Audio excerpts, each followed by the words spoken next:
Hello, guys, and welcome back to another edition of Baseball Talk with the Earle Brothers. My name is Nicholas Earle, and today I came up with my list, or my first team, second team, third team, All-MLB heading into the 2026 season. I also have Tim's list as well, and I'll be going over who I have as this is basically the best position, best at each position, the second best at each position, the third best at each position.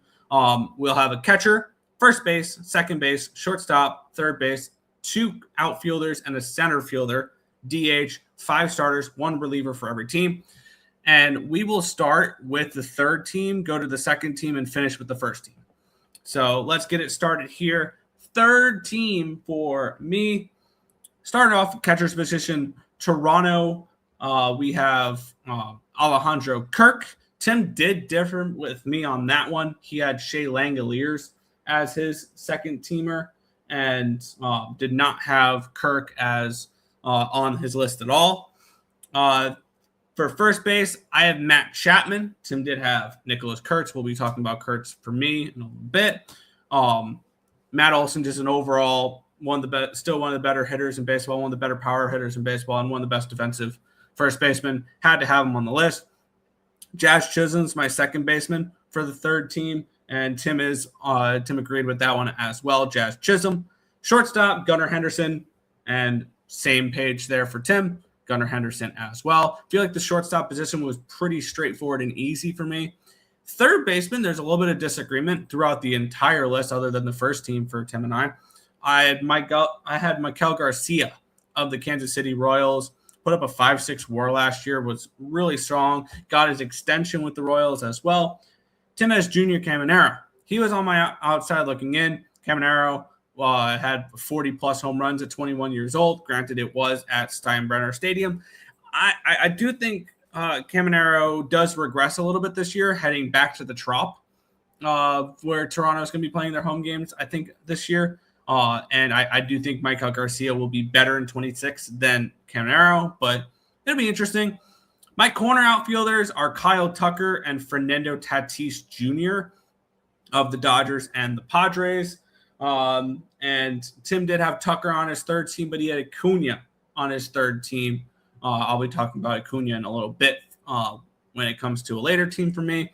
My center fielder is Byron Buxton. Tim's was Wyatt Langford. Buxton's somebody that he can put up crazy WAR, even in limited sample size. And if he would play full 155 games, I think you can put Buxton as your first teamer. And I think health is the only thing keeping Byron Buxton from being the best center fielder in baseball. So he is my third teamer there just because he can't stay healthy. DH for me is Rafael Devers, and same for Tim. He was tricky because I don't know if he's going to be playing more first base or DH this year for the Giants, but I do like Devers. He's got a lot of power. He became the first San Francisco Giant to hit 30-plus home runs. Nope, that was Chap. No, that was Adames. I think he'll be able to hit 30-plus with this team because he was traded halfway through. So that was the tricky part there. My rotation for the third team, I started off with Jesus Luzardo of the Philadelphia Phillies. I really like Luzardo for this season. If you're playing fantasy baseball and you can get Luzardo at a decent pick, I would definitely look to target Luzardo this year. I think he has a really strong year. And then for my third team as well, I have Kevin Gausman of the Toronto Blue Jays, Freddie Peralta of the New York Mets, Dylan Cease of the Toronto Blue Jays, and Hunter Greene of the Cincinnati Reds. I really like Hunter Greene. I had to put him on this list just because if he pitches a full year, he can be somebody who gets Cy Young votes, and he's sitting there on the third team just because his health in the past has not been the greatest. Dylan Cease, I think, will possibly regress this year to being a top 15 pitcher in all of baseball. Freddie Peralta, I think, can as well. He'll be the ace of the New York Mets this year. And then Kevin Gausman, he's just been consistent for years and years and years, and I think he can do that as well. Tim's third team starting rotation was Luzardo as well, Jacob deGrom, which I'll be talking about Jacob deGrom in a little bit, Freddie Peralta, Nick Pivetta, which I do not buy Nick Pivetta at all, and then Cade Smith.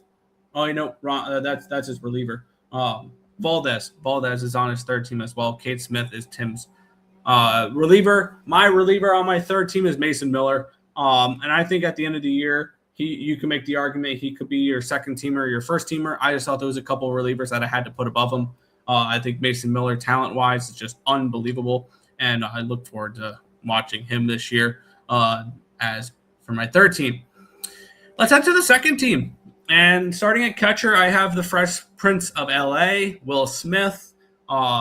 Just has been one of the most consistent catchers in baseball. He's on that 10-year deal for the Dodgers. I think that he continues that. Tim had on his second team, he had Will Smith as well.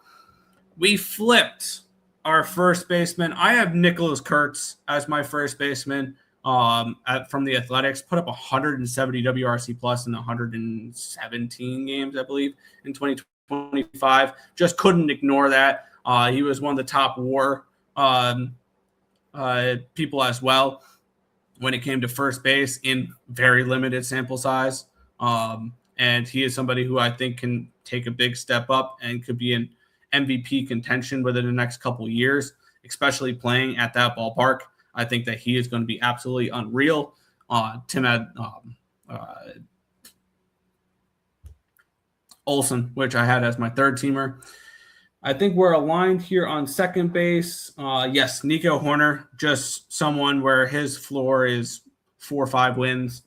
His defense is one of the best in baseball, and his bat's really strong as well. Not much power, but he's just an overall really solid hitter, and his defense gives him an unbelievably high floor. Shortstop, for second team, Tim and I agreed with as well. Francisco Lindor of the New York Mets, just one of the most consistent shortstops in all of baseball, continuously putting up 5+ WAR, I think 4 straight years, except for one where he put up 4.9.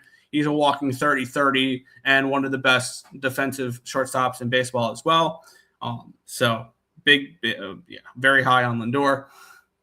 Third base, Tim and I disagreed. He had Alex Bregman, which I did not have Alex Bregman on my list at all. I had him more along the 5 to 6 range. Tim has him as his second team third baseman. I had for my third base Matt Chapman.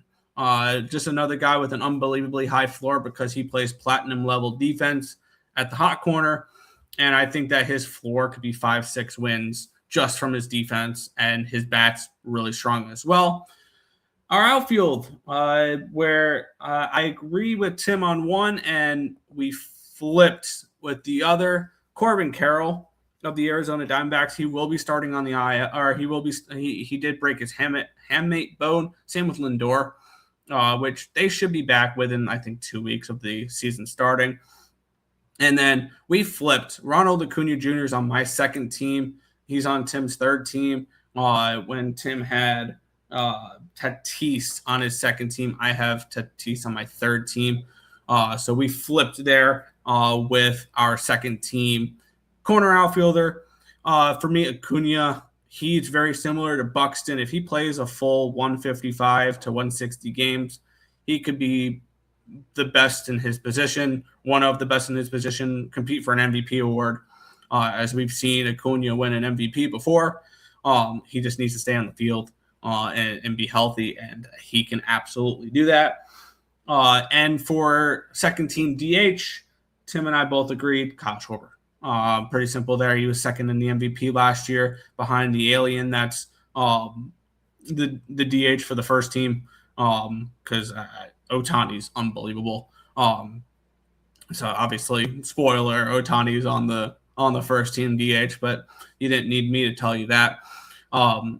Schwarber, 50 bombs. He can do that year in and year out, especially in Philadelphia. Second team DH there. To the rotation, which is interesting because we flipped a couple. And my ace for my second team is Hunter Brown. Tim had him on his first team. As we flipped because he had Christopher Sanchez. We both agreed on Logan Webb. Logan Webb is actually Tim's 1 on the second team. He's my 2. Max Fried is both of our threes. He had Logan Gilbert and Brian Wu on his second team. I didn't have either of them, which maybe I can replace Gosman with Gilbert. I do think Wu could have the potential of being a top 15 pitcher in baseball. I think he was more towards the 17, 18 range, but it was very difficult with pitchers as well. My bottom of the second team was Jacob deGrom and Framber Valdez. I do think Valdez is a top 10 pitcher in baseball. When you look at just the numbers he's put up in years past, just consistently 180 plus innings. He's touched 200 a couple times to a mid to low 3s ERA. He's just an elite pitcher. And I will always put Jacob deGrom on my list as long as he is healthy. That is not a question for me at all. I think he still has the ceiling of being a Cy Young contender winner in the American League. Still a big fan of Jacob deGrom, and he is on my second team for that. And for our pitchers, for our relievers, I had Andres Munoz of the Seattle Mariners. Just was unbelievable last year, posted a 1.71 ERA. And Tim had, for his second team reliever, he had Aroldis Chapman, which I'll talk about on my first team for relievers there. And on to the first team, which I felt was pretty straightforward, and Tim and I agreed on every position except for the 5-starter and the reliever. Cal Raleigh, catcher for Seattle Mariners, was the best catcher in baseball last year. Not particularly close. Had 60 home runs, second in the MVP to Aaron Judge in the American League. First place, Vladimir Guerrero Jr. He was just, once again, had a really strong year, and in the postseason really carried that team to the World Series. And I think that he is the best first baseman in baseball. But a year that Nicholas Kurtz had last year, again this year in his second year, and I think I'd be ready to put Kurtz number 1. But right now he's number 2, and Vladdy Jr. is number 1.